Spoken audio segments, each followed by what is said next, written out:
Hello guys, B5 here and welcome to this video. I hope you all are doing very great. So today I want to take a risk at something new I haven't done before. So for you guys that follow me, and if you don't, maybe think about doing it now. But yesterday I posted a video about the data mining and also a little bit of rumors, I guess, about or leaks if you would like so, about the next DLC, which is the second DLC in the DLC pack called the Crown Tundra. We know all of that for a fact. And that video went pretty good and I actually kind of liked to do it. But today what we're gonna try is we're gonna talk about rumors. So the difference between the two is that rumors is not something we know. There's no one knowing this. This is just some random guy on the internet who, you know, claims that he has an uncle at Nintendo or stuff like that, or he has some inside information he wants to share. And that is what we're gonna dig into today and look at. So let's just get started here, okay? And remember, nothing is, 100% truth in this, but maybe there's gonna be some truth to some of it, and I'm going to take my look at it after I just explain this post. So yeah, and I'm also thinking I'm gonna leave the post down below if you would like to see it there. But yeah, so let's get started. Pokemon Day 2021 will mark the 25th anniversary of Pokemon. That is the 27th of February. In 2021.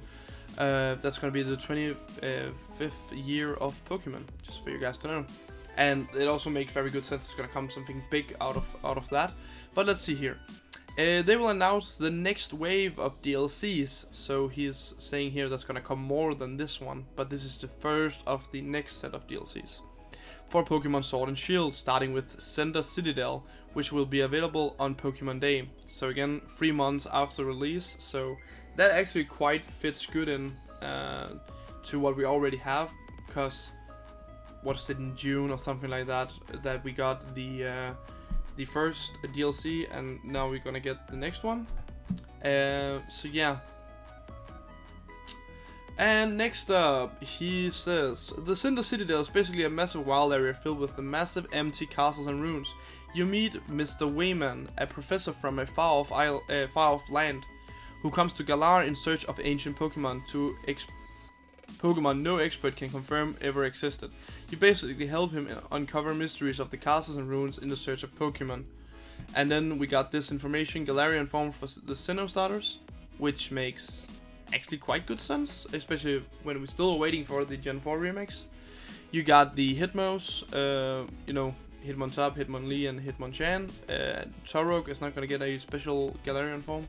You have Bishop, which is like this kind of knight Pokemon, who's also gonna get one, as if this guy is telling the truth. Gigantamaxes for Galarian Sinnoh, Final Evolutions, and Citadel Legendaries. So we got, what would that be? That would be at least four new Gigantamax forms, which also could be true. Citadel Legendary is based on the Welsh Dragon. Its main from is Rock Dragon, and it looks like cooled off Magmar, all black. Its Gigantamax form has cracks throughout the black parts, which bright flames come out of, and it becomes a pure dragon type. The wild area itself is fairly small. It's a bit smaller than the Isle of Armor, but replayability is all in the empty castles, which are dungeons, those whose layouts change daily. There are 4 castles overall. There's several smaller ones to 2-room ruins. This is where you can get unknowns, which is interesting, because we don't have really a place for that, if they're gonna come back, you know. Unrelated specifically to the Cinder Citadel, but there will be weekly bug catching and fishing tournament with the DLC. Basically, can compete with NPCs locally with friends or ranked online. So yeah, that was the post. It's, if I may say so. Also what he says is, at last he says, that's all I have. I can't offer much more of proof except pig related. You won't find that anywhere else online. So this could of course be made in a Photoshop or stuff like that. What I see here is actually just Suicune painted red, and then the name the Cinder Citadel. But what I found interesting is the part that he's talking about there being a legendary Pokemon which is based off a Welsh dragon. That's the first thing I'm going to look into. The next one is that it says here that he guessed it's little bit smaller than the Isle of Armor. Gonna look into that as well. The best part of this is that if this is true, we are going to have a weekly competition in bug catching and fish tournaments, which means that you just have one more reason to log into your Pokemon game each day to do something. And I think that is something we're really missing in Pokemon. Because personally, I play Pokemon all the time, but I shiny hunt, I battle a little bit, and then I shiny hunt again. It's not like that I have like a big to-do list, like I'm going to do this. Also, a lot of times I revisit some of the older games and play them through again, because I think that is very, fun. That's what I found fun in Pokemon. But yeah, so let's just move on to the expansion itself, which I am going to talk about on this one. So now what I am going to do is just talking about what I think and what I know. Okay, so first of all, let's talk about the area size he was talking about, because we have this picture over here. I think I'm gonna make it big here, just for everyone to see. Okay, so let's start off with, we have the Isle of Armor right here, okay?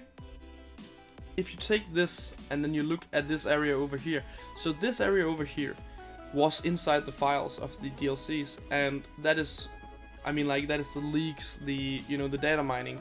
We know there is for a fact something going on over here. We don't know what it is, but there's something going on over here. It can be in the Crown Tundra, we don't know yet, but there's definitely going something on. Also, we have the Crown Tundra down here. So already you can see the Crown Tundra and you can see the Isle of Armor. If we compare this circle to this place, I would fairly say that it looks like this area being a bit smaller than the Isle of Armor. So let's just say that this guy is telling the truth. Then this actually means that he is about right when he says that this expansion is a little bit smaller than the Isle of Armor. So I think that is very interesting to start off with. My next point is this. So this is where I think personally this gets very interesting. What I have done here, for you guys that maybe can't see it, I don't know if I think my screen is fine here so you can see everything. What I've done is that I have flipped the Galar map upside down, and I know for a fact, I know other people have done this before me to talk about it. But if you compare the two maps now, okay, you have the biggest city in Galar in the bottom of the map. What is the biggest city of Great Britain? You have London. So this fits, the map now. The next thing, you have the Isle of Armor. What do we have over here? Isle of Man. So again, there has been a lot of rumors. I don't think it's been confirmed, but that Isle of Man is like the real place of Isle of Armor, or the inspiration. I don't know what you would call it, but that makes sense. Again, it is placed somewhere near it, okay? Or you could also say that this little island down here is the Isle of Man, and then Ireland should be the Isle of Armor. Doesn't really matter, but follow me through here, okay? Now, up here, we have the Crown Tundra. And what do we have over here? We have Scotland. I am not saying that the Crown Tundra represents Scotland, but when I thought about this, I thought about, for you guys that have seen Game of Thrones, I don't know how many of you, what George R.R. Martin did in Game of Thrones. He also flipped Britain upside down, and to get like the looking of the map, and then he still placed the north in top and south. So the north is the cold place, of course the north is cold. I'm from Denmark, I know what I'm talking about. But so it would make more sense if the if the cold place, the Crown Tundra, was based off of Scotland rather than France, okay? So I think this fits more in. Now, the problem here is that now we have this area over here, which doesn't make sense. This area doesn't make any sense because, I mean, we have the Northern Sea, I think it's called in English, where there's nothing to base this region on.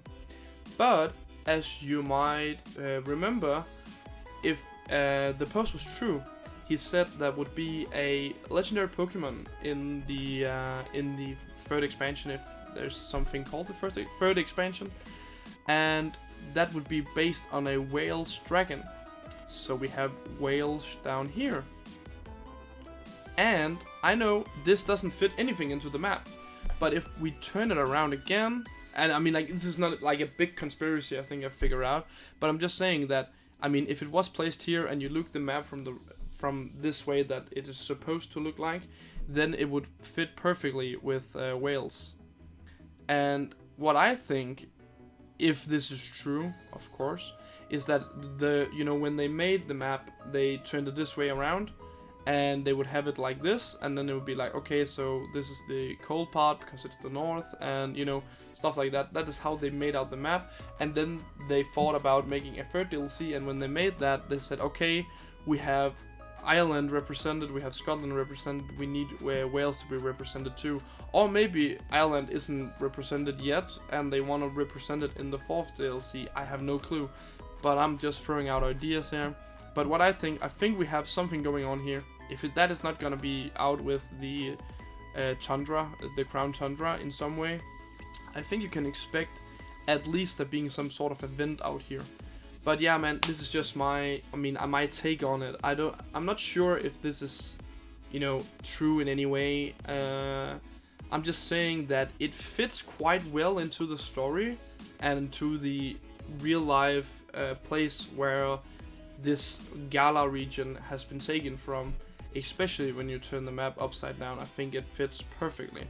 And I mean, like, yeah, there's not much more to say about it other than I have like this crazy feeling that a third DLC could be possible, and I think it could be something they would do. But I also think if they do it, then that will cost us on the next gen. I think the next gen is gonna come in, I mean, maybe 3 years or 4 years from now.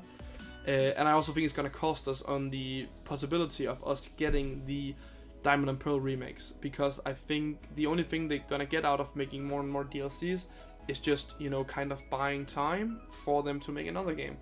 And maybe that's a good thing, because then they will have more time making new games. And I mean, it's not like I'm saying that it's easy to make a DLC, but I'm just saying that if you compare a whole new game, a whole new region, a whole new story, compared to just, adding a few more a few more storylines or a little new area inside the map you already have made. I'm just saying that it sounds easier to just make a little new region, a little new story, instead of making a whole new game with new Pokemon and new stuff, So that's just all I'm saying here. But thank you so much for watching this. I hope some of you find it interesting. Personally, I found it very interesting to, search on and look it up, sorry. And yeah, so I hope you would like this video and leave a comment down below. Tell me, do you think this is true? Do you think we're gonna get the third DLC? Or do you think we're gonna get some remakes or a new generation soon announced, of course? We have the 25th anniversary of Pokemon coming up here in half a year, so it's gonna be very interesting to follow. And about following, please go down and follow me as well. Click the bell for notifications and go on. I hope you enjoyed this. B5 out. See ya, guys. Bye.